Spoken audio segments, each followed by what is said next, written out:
La Biblia nos ofrece una perspectiva compleja y multifacética sobre los inmigrantes. Los inmigrantes mencionados en la Biblia compartían la misma naturaleza y experimentaban las mismas vicisitudes que estamos viviendo hoy en los Estados Unidos.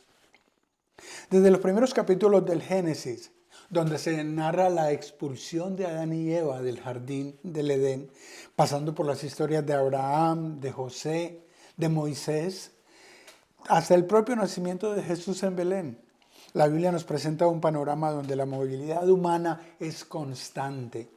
La historia del pueblo de Israel en sí misma es una historia de migración. Su éxodo de Egipto, su peregrinaje por el desierto, su conquista de la tierra prometida, todo implica movimiento. Es un constante movimiento de la humanidad. El desplazamiento, el encuentro con otras culturas, todo eso cuenta, todo eso hace parte de ese desplazamiento. Todos son experiencias y estas experiencias plasmadas en la Biblia nos ayudan a entender que el concepto de extranjero, el concepto de inmigrante no es nuevo ni ajeno a la misma identidad del pueblo de Dios. Miremos lo que dice Éxodo en el capítulo 23, verso 9. Y no angustiarás al extranjero porque vosotros sabéis cómo es el alma del extranjero, ya que extranjeros fuisteis en la tierra de Egipto. La Biblia lo manifiesta más tarde en el libro de Levíticos, cuando Dios le habla al pueblo a través de Moisés. Y le habla sobre la protección y justicia para el inmigrante. Levítico capítulo 19, 33-34 nos dice: Cuando el extranjero morare con vosotros en vuestra tierra, no le oprimiréis. Como a un natural de vosotros tendréis al extranjero que more entre vosotros.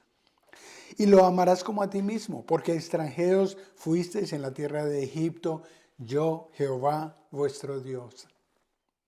El libro de Deuteronomio enfatiza la hospitalidad y la generosidad y ayuda para sus necesidades, para las necesidades que obviamente ha de tener el extranjero. Y se les invita a compartir las mesas y se les ofrece refugio.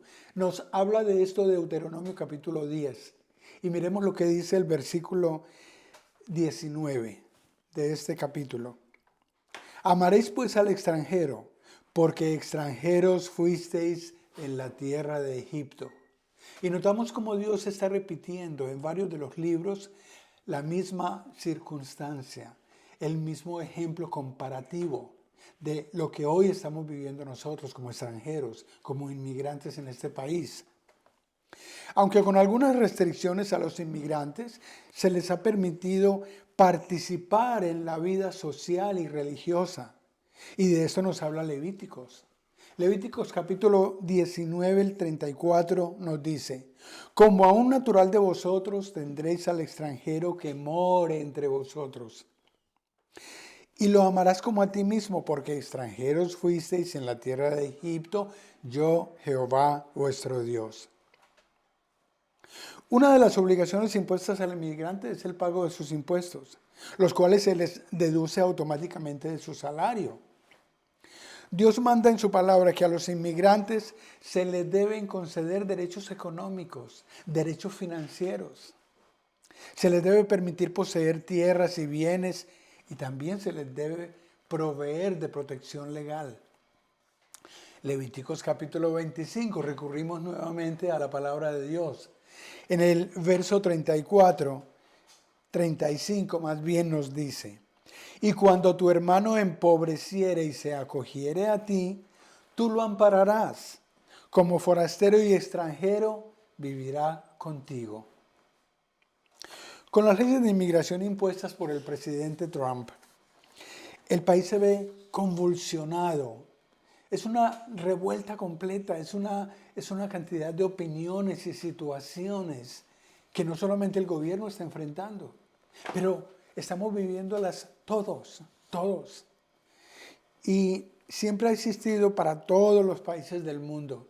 Este tipo de situaciones siempre hemos hablado de esto en muchos noticieros, en muchos lugares y siempre, cuando no es en Francia, es en España, es en Centroamérica y en Sudamérica.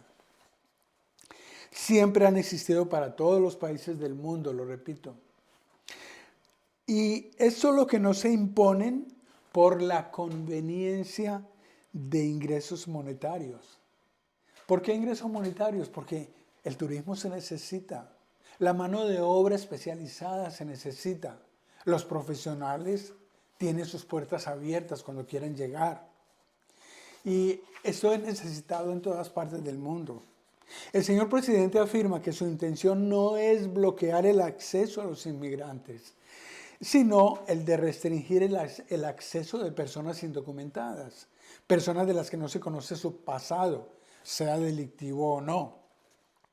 Porque el país requiere no solo de inversionistas y comerciantes, sino también de trabajadores de todas las áreas, hospitales, construcción, restaurantes, cosecha y producción de alimentos. Esto es, por mencionar algunas de ellas.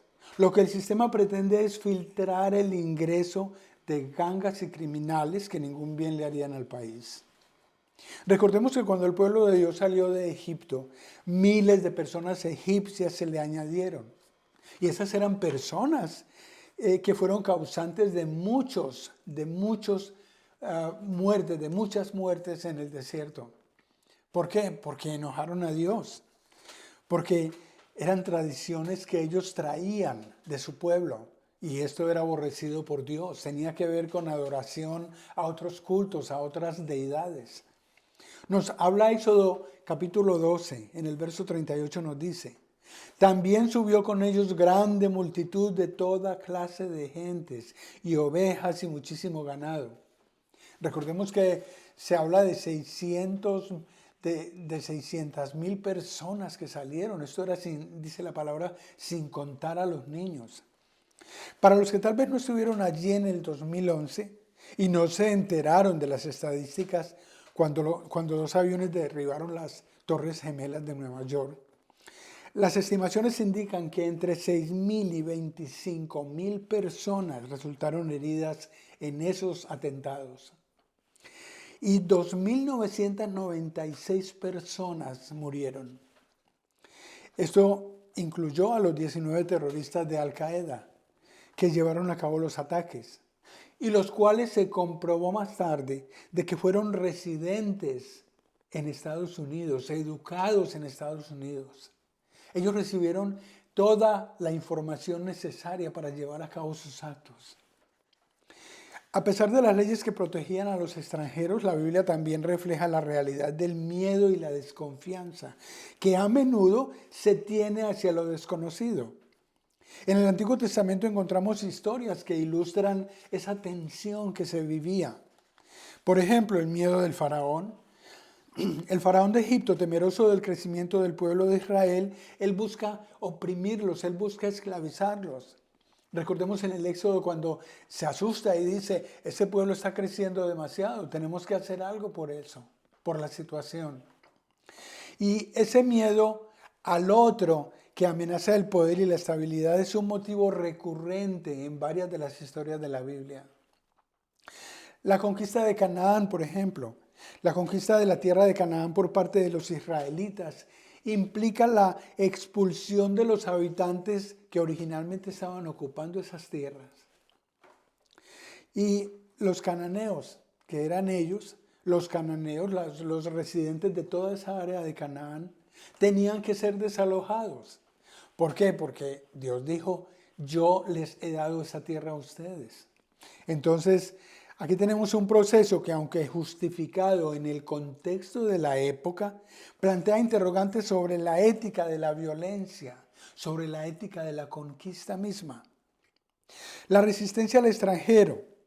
Esto es otro tema. En algunos pasajes se encuentran mandatos que prohíben la interacción con ciertos grupos considerados paganos. Miremos lo que dice en el Éxodo 34, capítulo 34, verso 12. Guárdate de hacer alianza con los moradores de la tierra donde has de entrar, para que no sean tropezadero en medio de ti. Es importante analizar esos pasajes bíblicos con sensibilidad y contexto histórico. La Biblia no pretende justificar la discriminación o el odio hacia los extranjeros, sino que busca mostrar la complejidad de la realidad humana, de lo que estamos viviendo, con sus miedos, sus prejuicios y sus luchas por la supervivencia.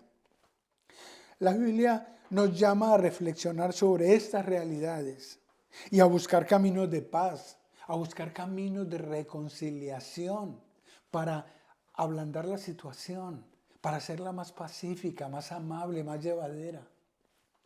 Desde niños odiamos las reglas y las restricciones impuestas, primero en la casa, luego en la escuela y más tarde en el mundo en que nos movemos. Restricciones, reglas. Y podemos llamarle reglas injustas, si queremos. Pero tienen algo que ya es muy popular y se conoce como sentido común. En mi país, Colombia, tenemos un dicho muy popular que reza así: si a Roma fueres, haz lo que vieres. Yo podría reunir cientos de personas concientizándolas de las injusticias cometidas por el gobierno en este país y saldríamos juntos como colombianos a gritar por las calles: ¡Viva Colombia! Pero, aun cuando suene bonito, por organizada que sea la manifestación, no tiene sentido común. ¿Por qué? Porque si tanto amo a mi país, es en él donde yo debería de estar. Gritando ¡viva!, pero no a miles de kilómetros de distancia de mi país, sino allá mismo. Eso sería lo que nosotros llamaríamos adaptarnos a este Roma, querer a este Roma, suavizar las condiciones de vida que necesitamos. Es lo que debemos hacer, es lo que yo considero que debemos hacer. Cuando se planea viajar a los Estados Unidos, como a cualquier país del mundo, es importante conocer sus leyes, es importante conocer los requisitos de ingreso, de permanencia, de posibilidades de trabajo, obviamente, posibilidades de estudio, de especialización. Como requisito de residente, ¿cuáles son los requisitos para ser ciudadano? Por ejemplo, si en los planes de viajar a este país, a Estados Unidos, se quiere ingresar como turista, es importante conocer los requisitos exigidos. Todos los gobiernos necesitan de profesionales especializados, pero tienen establecidas visas de ingreso según la categoría en que puedan clasificárseles. La duración de la estadía permitida en cualquier país como turista varía según el oficial de inmigración y la visa otorgada, regularmente como una estancia máxima de hasta 90 días. Estos son 3 meses. Es importante respetar ese periodo de tiempo otorgado y no exceder la fecha límite de salida indicada en su pasaporte, la fecha de regreso a su país. La visa de turista le permite visitar el país por motivos de turismo, placer o visitas a amigos o familiares.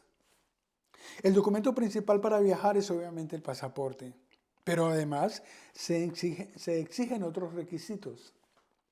Por ejemplo, para los Estados Unidos se requiere llenar en línea un formulario de solicitud que es el DS-160. Se lo puede encontrar en línea. Después de lo cual debe solicitar una entrevista que consiste en preguntas sobre el propósito del viaje y lo que planea hacer en el país durante ese tiempo. Debe demostrar que su visita es estrictamente con propósitos turísticos, que su estancia va a ser, no se va a prolongar mucho más de lo que debería de ser como turista, y que tiene la intención de regresar a su país de origen al finalizar esa estadía.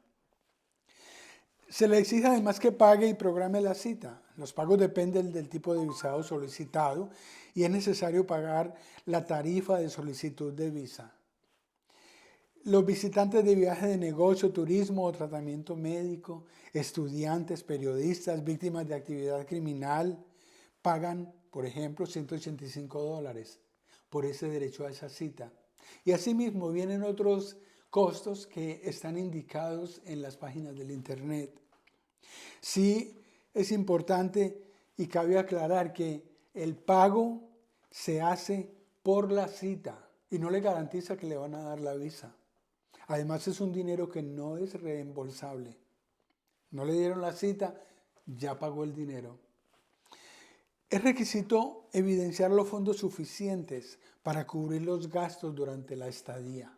Debe demostrar que tiene ingresos o que alguien le va a girar o que usted tiene una cuenta del banco disponible en todo momento, porque usted tiene que justificar su estancia financieramente.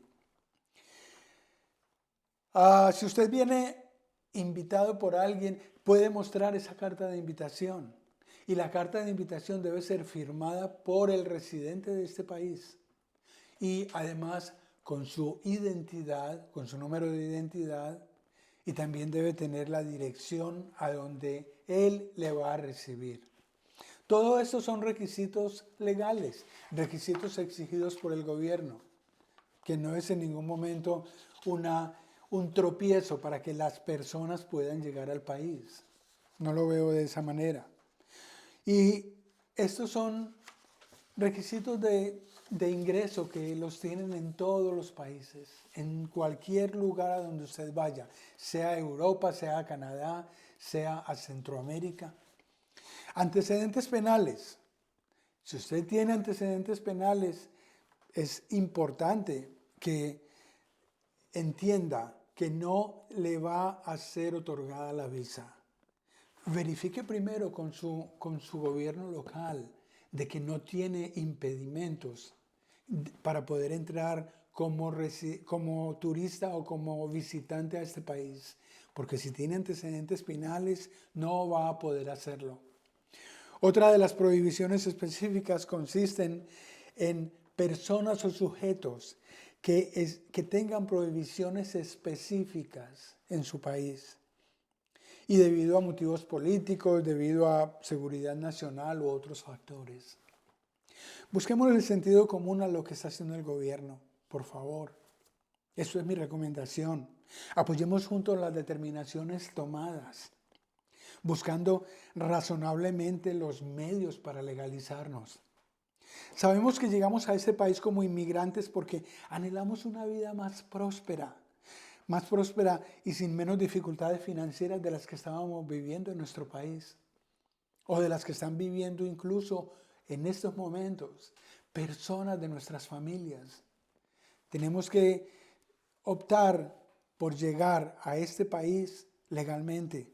Estamos llamados a apoyar los gremios que nos dan un trabajo mejor remunerado, mejor protección y una educación más accesible para nuestros hijos. Pensemos en ello y busquémosle el sentido común.